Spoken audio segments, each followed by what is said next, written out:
이번엔 국민의힘 윤석열 후보 이야기 짚어보겠습니다. 윤 후보는 어제부터 2박 3일 일정으로 충청을 방문하고 있는데요. 충청에서도 역시 2030 청년들을 향한 구애는 계속됐습니다. 대전역에서 그거 먹으려면은 너무 줄을 서야 돼가지고 맞습니다. 그래서 열차를 놓치는 경우가 많아서 내려오면은 좀 지각을 하더라도 네. 그걸 몇 개 사서 먹을 기억이 납니다.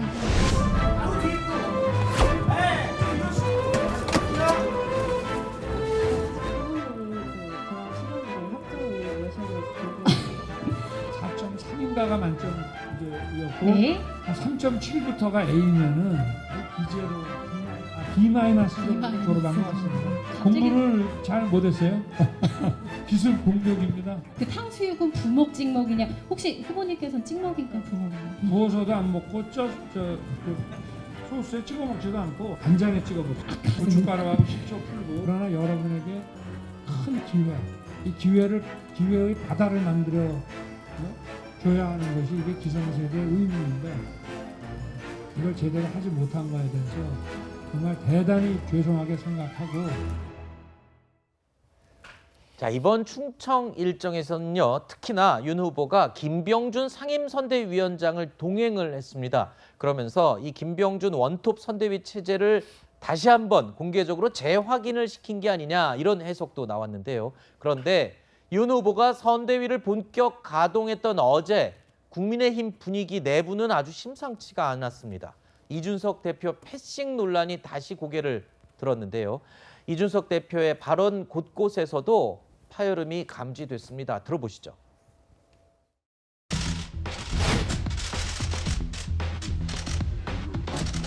김병준 위원장이 전투 지휘 능력으로 실적이 있거나 이러진 않습니다. 그렇기 때문에 그 부분은 약간 우려가 됩니다. 이제는 거의 김종인 위원장을 영입하려면 속값을 쳐주는 정도가 아니라 모든 걸 더 얹어서 드려야 될 겁니다. 프리미엄 다 얹어야 됩니다. 이제 그 전권을 드려야 됩니다. 특히 우리 후보 같은 경우에는 기본적으로 지금까지 검찰 공무원으로 계속 근무해오면서 정치를 잘 모릅니다. 특히 후보가 지금까지 경험하지 못했던 여러 여성 정책이라든지 아니면은 또 가정, 육아 이런 특화된 영역을 대해 가지고는 절대적으로 우리 여성위원회가 주도해서 후보에게 조언을 하고. 이수희 변호사님, 네. 지금 얘기를 들어보면 누가 들어도 느껴집니다.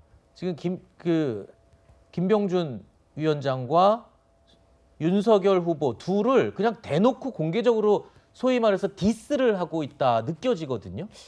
그러니까 이제 그러니까 윤석열 후보를 이렇게 아주 열렬히 지지하시는 분들은 그러다 보니까 이준석 대표에 대해서 상당히 또 반감을 하겠죠. 반감이 크죠. 근데 지금 뭐 나온 저 워딩 얘기만 봐서는 말만 봐서는 갈등이 있는 게 맞는 것 같고 네. 그게 이제는 윤석열 후보 주변에 있는 인물들에서 후보에게도 지금 좀 향하고 있는 것 같습니다. 네. 근데 또 하나는 그 이준석이라고 하는 정치인의 특성이 있고 또 젊은 30대 당대표로서 이전의 당대표들과 다른 그런 언행이 있는 것 같습니다. 그래도 그런 특성도 좀 영향을 미치는 것 같은데 문제는 이 윤석열 후보가 지금 여론조사에서도 그런 징조들이 보이는데 네. 선대위 구성이라든가 그리고 이 당대표가 그러니까 어려도 당의 어른이다라고 했던 홍준표 후보의 말이 맞거든요. 그러니까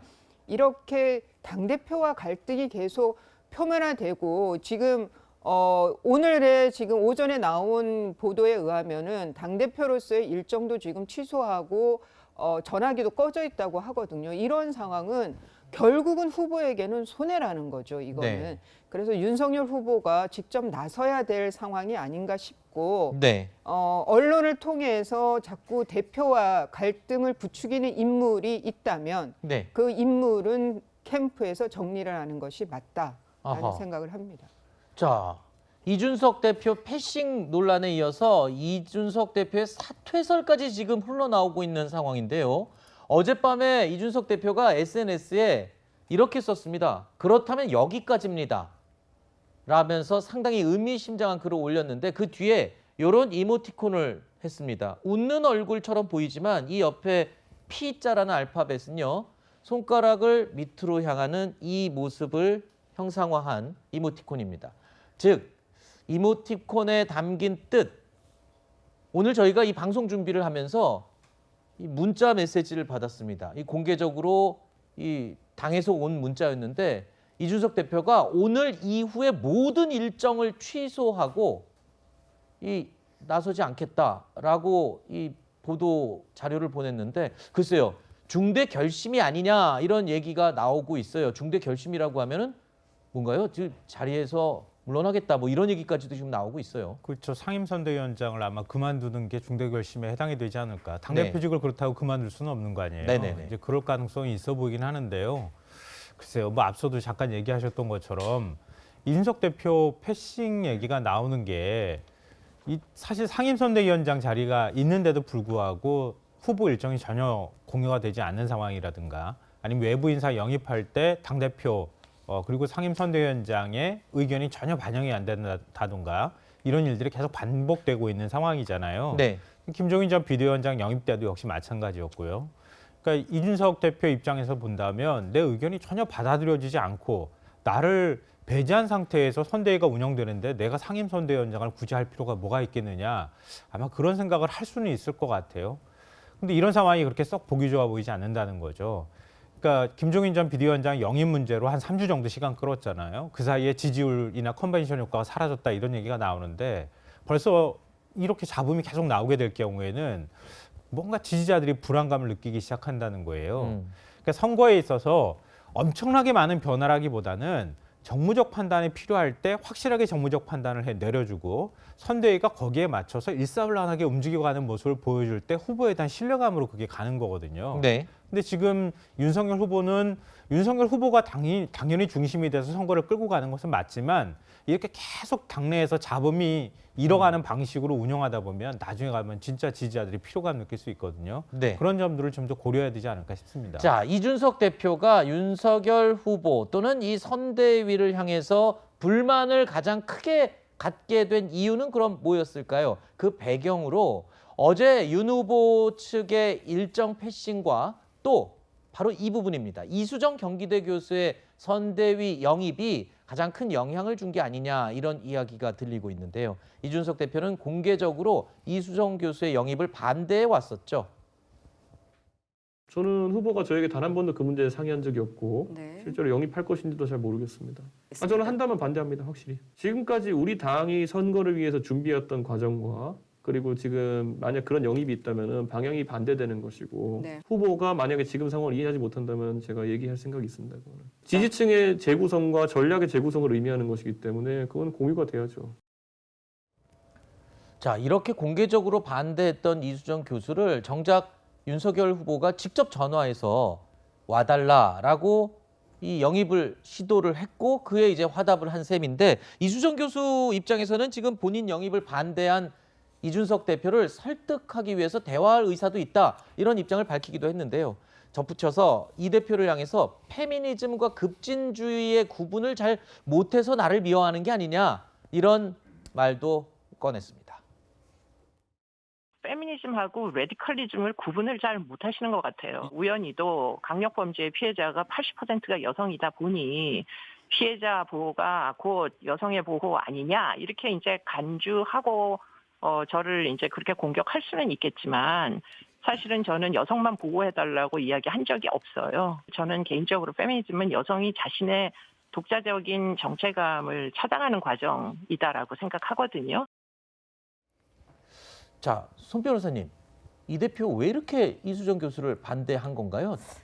반대할 수 있다고 보입니다. 본인이 평소 주창하던 어떤 여러 가지 정책 방향과 다르다고 생각할 여지는 있는데 하지만 가장 중요한 것은 당내에서 민주적 소통이 되지 않고 있다는 것. 공동선대위원장인데 이주선 교수를 영입하는 거에 대해서 한 번도 본인과 상의한 적이 없다는 것이고 거슬러 올라가면 김병준 위원장이 기자회견하는 것도 나는 몰랐다라고 이야기를 했었죠. 김종인 체제에 대해서 적극적으로 이준석 대표는 필요하다고 하지만 여전히 다른 의견들이 내부에서 나오고 있기 때문에 공동선대위원장 위원장을 마치 청년위원회 한 청년 정도의 자리로 취급하는 거 아니냐 이런 논란이 있을 수 있어 보이고요.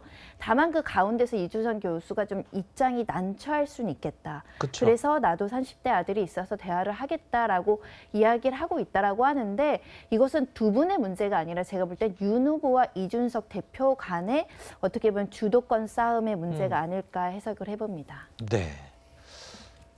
이 사실 여러분들이 그런 얘기를 했었잖아요. 정작 주도권을 갖고 중요 결정을 하고 힘을 실어줘야 될 사람은 후보다. 이런 이야기를 하지만 공개적으로는 그렇게 얘기하지만 물밑에서는 이렇게 세력이나 힘 겨루기가 계속 이어지는 모습을 볼 수 있습니다.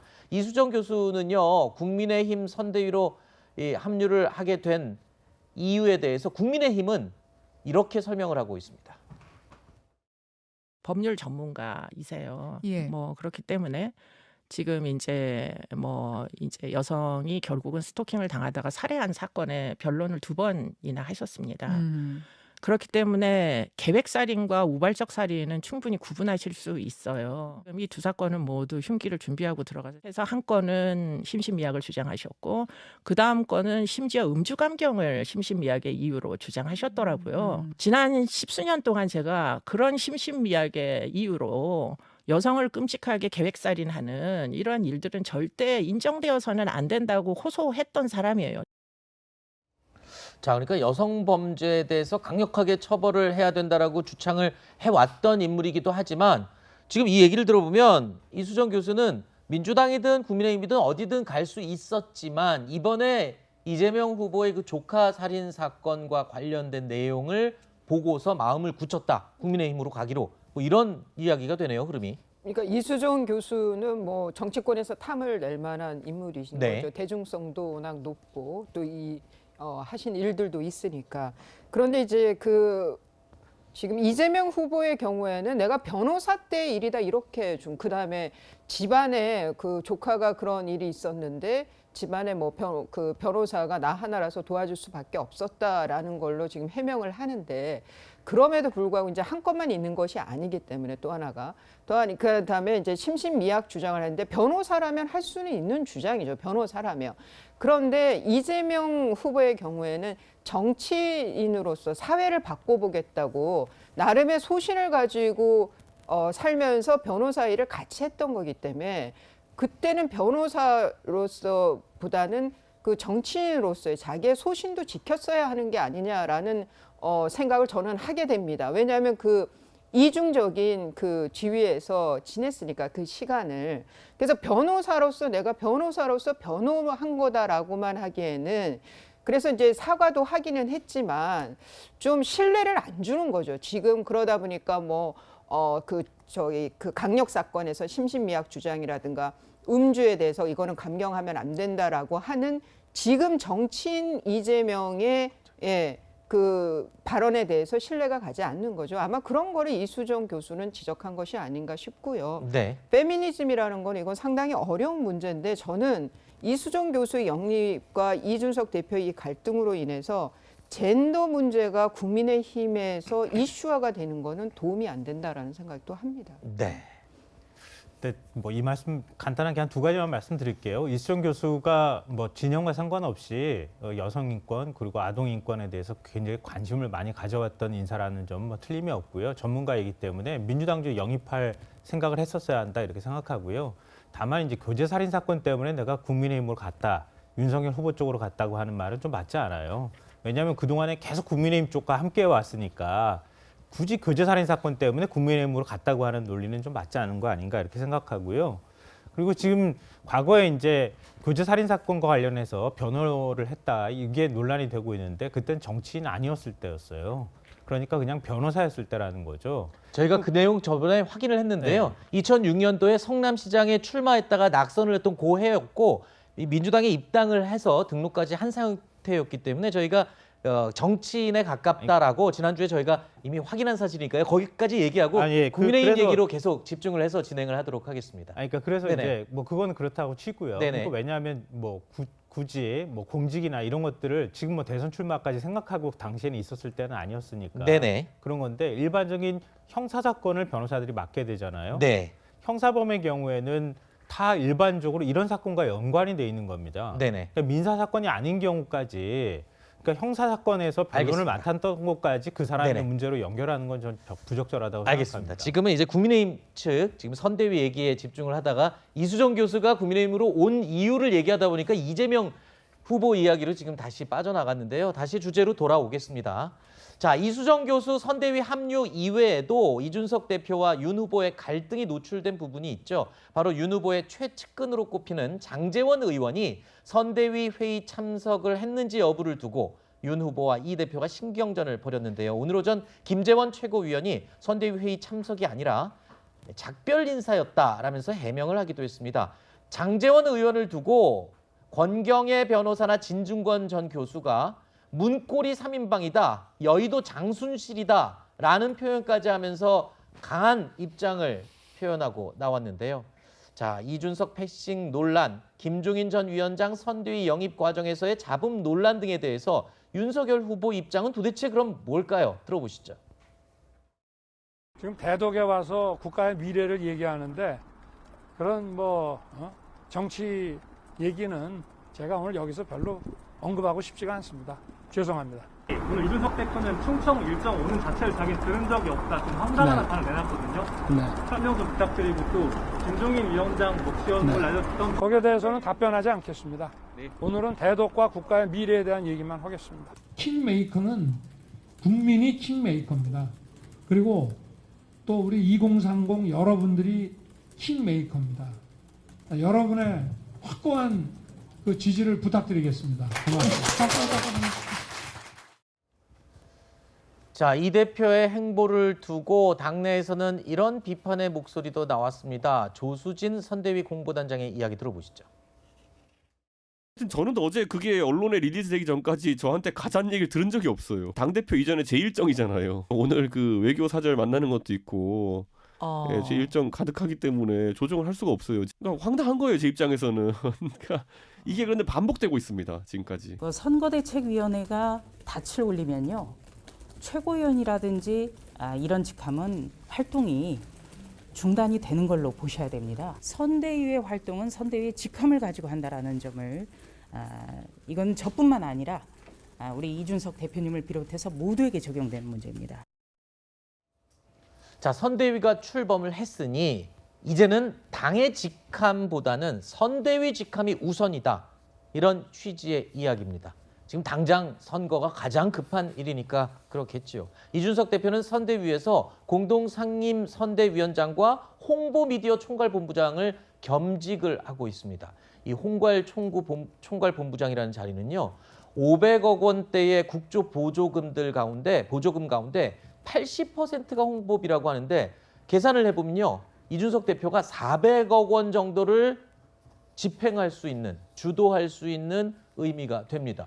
자, 이 정도의 권한이면 상당한 권한을 갖고 있다 봐야 될 것 같은데 그래도 뭐가 좀 못마땅한 것 같아요. 아까 이수정 교수 영입도 그렇고 김종인 위원장이 오지 못한 것에 대해서도 계속 불만이 있고요. 이게 두 가지가 상충하는 거예요. 네. 근데 뭐 말씀하신 것처럼 이 선대위 체제로 넘어가면 후보 중심으로 당이 움직여가는 건 맞아요. 네. 맞는데 그렇다 하더라도 당대표는 또 당대표인 거 아닙니까? 그러니까 당대표로서 일정하게 존중받고 싶은 마음이 좀 있을 것 같고요. 상임선대위원장 자리이기 때문에 지금 상임선대위원장과 미디어 홍보 총괄을 하는 두 가지 직책을 같이 갖고 있잖아요. 그럼 최소한 우리가 생각할 때는 아침에 회의라도 하든가 뭔가 하다못해 회의를 같이 대면 회의를 못 한다고 하면 줌으로라도 회의해서 뭔가 일정도 좀 공유하고 이럴 줄 알았는데 그게 아니라 전혀 이준석 대표하고는 공유가 안 된다 이렇게 얘기하고 있기 때문에 안에서 뭔가 삐걱대거나 아니면은 지금 문고리 3인방 논란이 나오는 것처럼 뭔가 이런 것들을 결정하고 주도하는 단위가 따로 있는 거 아니냐 이런 의심의 얘기가 나오고 이준석 대표도 아마 그 부분을 의심하고 있다고 저는 생각해요. 네, 아까 이수희 변호사께서 그 얘기, 지금 이준석 대표를 이렇게 말하자면 음모하는 사람이 혹시 있으면 빨리 내보내야 되는 게 아니냐 이런 얘기가 지금 돌고 있다고 그랬는데 대상이 자꾸 궁금해지네요. 자, 이재명, 윤석열 양당 후보들이 아닌 제3의 후보들이 얼마만큼 파괴력을 발휘할지도 이번 대선에서 저희가 주목해서 봐야 될 부분인데요. 심상정 정의당 후보와 안철수 국민의당 후보, 이 두 후보가 연대를 위한 회동을 갖기로 한 가운데 손학규 전 바른미래당 대표가 4번째 대선 출마 선언을 어제 했습니다. 자, 제3지대 후보들이 어떻게 뭉치느냐, 끝까지 완주를 하느냐, 이 여부가 막판에 굉장히 캐스팅 보터 역할을 할 수도 있다. 이런 분석이 지금 나오고 있어요. 박빙 승부로 갔을 때는 굉장히 중요한 역할을 하게 되는 거죠. 네. 그런데 또 하나는 지금 군소 후보란 말을 굉장히 싫어하지만 네. 그래도 하여간 지지율이 지금 좀 낮은 이런 그 후보들의 경우에는 저런 그 연대설이 나오고 하면 그나마 좀 언론의 포커스를 받을 수가 있잖아요. 뭐 그런 홍보 효과를 노리는 그런 연대 제안이라든가 뭐 회동들은 있을 것 같습니다. 그런데 뭐 정치개혁이라는 그 공동 목표가 있다라고 하지만 안철수와 심상정 후보 두 사람이 공통분모가 그렇게 많을까라는 교집합이 많을까라는 생각을 하게 되고요. 네. 이거는 판세가 박빙으로 가면 갈수록 제3지대 인물들의 소위 몸값이 올라갈 거고 네. 워낙 정권 교체론이 크다든가 뭐 해서 그 쩍 벌어진 그 격차를 못 좁힌다라고 하면 저는 뭐 제3지대는 힘이 약할 수도 있다는 생각이 듭니다. 그렇군요. 많이들 그런 생각을 갖고 계시는군요. 뭐 군소 후보라고 같이 무조건 뭉치는 게 아니고 정치적인 지향점과 이 방향이 같아야지 뭉칠 수 있다라고 여러 이 평론가들이 또 말씀을 하시더라고요. 자, 김성환 평론가 그리고 이수희 변호사 두 분과는 여기서 인사드리고 다음 이야기로 계속 이어가겠습니다. 오늘 말씀 고맙습니다.